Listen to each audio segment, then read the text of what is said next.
The Land Transport and Related Matters Bill is an omnibus bill that regularizes provisions across several acts. It is also a joint bill by the Ministry of Transport and the Ministry of Home Affairs, covering several key areas.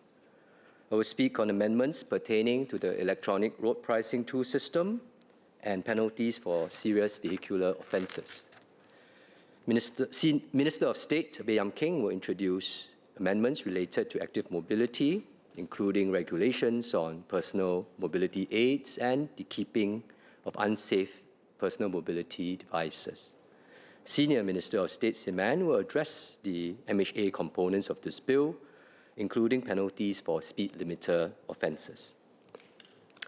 The transition to ERP2 has been discussed extensively in this House before, but let me recap quickly why we need ERP2 and the benefits that it will bring.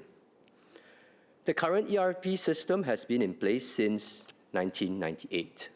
In combination with vehicle ownership policies, road pricing has kept traffic congestion in check during the peak hours. However, after almost 3 decades, the current ERP system is reaching its end of life.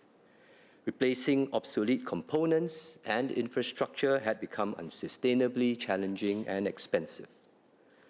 Hence, in 2013, we decided to prepare to move to a new ERP2 system using Global Navigation Satellite System Technology, GNSS for short.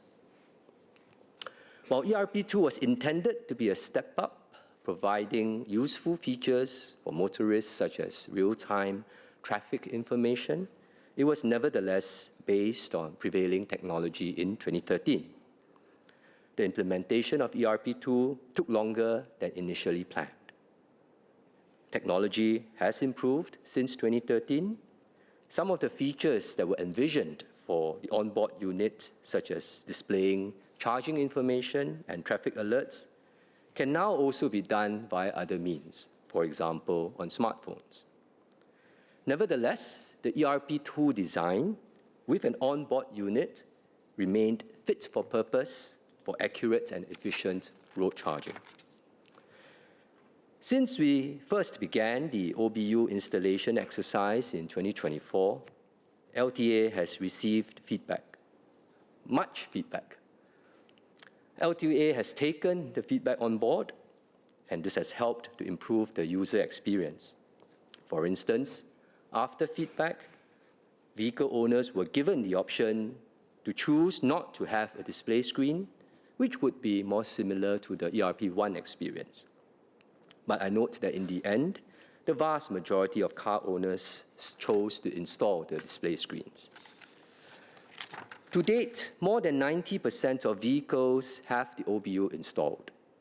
And having tried out the new OBU, more motorists have now given positive feedback. Motorists tell us that they find some features useful, such as car park availability, reminders on speed limits, and bus lanes in operation. We have been introducing these and other new features progressively. Since September last year, motorists can use the OBU to pay for missed ERP charges by simply clicking a button. Soon, motorists will be able to use the OBU for contactless toll payments at land checkpoints, as well as for roadside electronic parking. And this is why we are introducing clauses 59 to 64 in this bill to simplify settlement processes and to decriminalize missed ERP charges, which are currently an offense under the Road Traffic Act.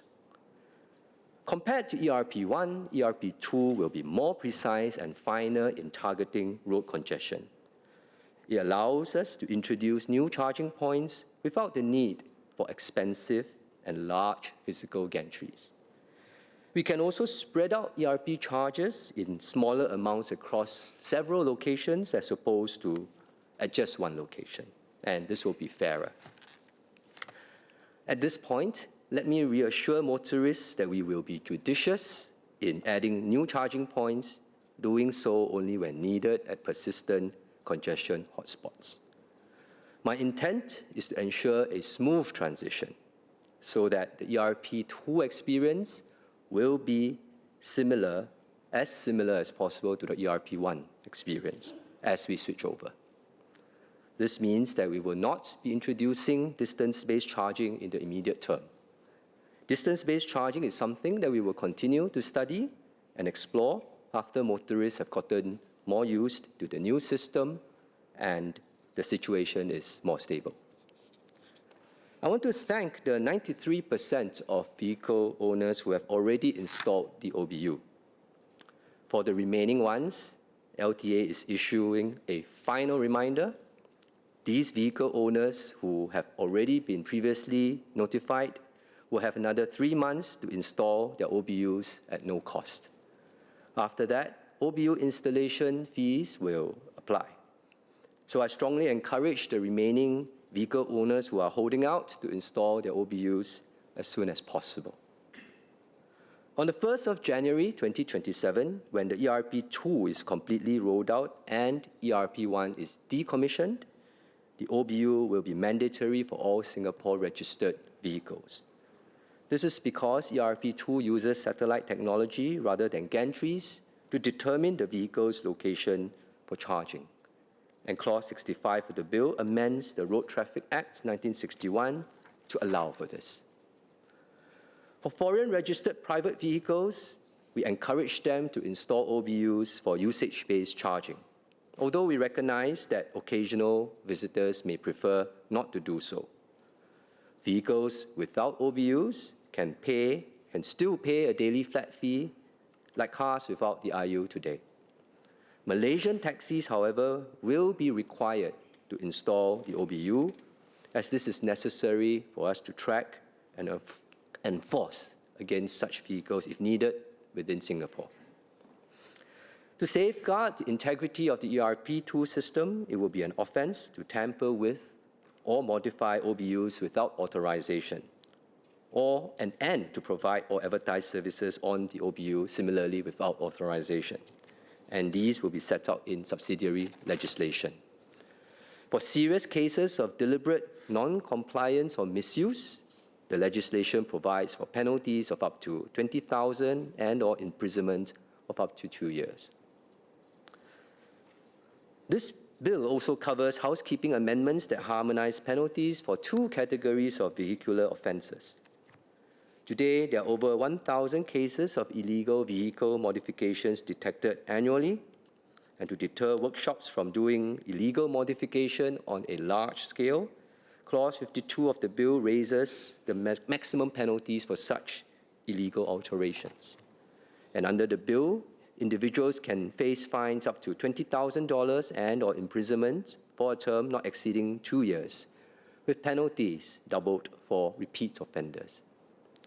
For non-individuals, first-time offenders can be fined up to $40,000 and up to $80,000 for repeat offenders.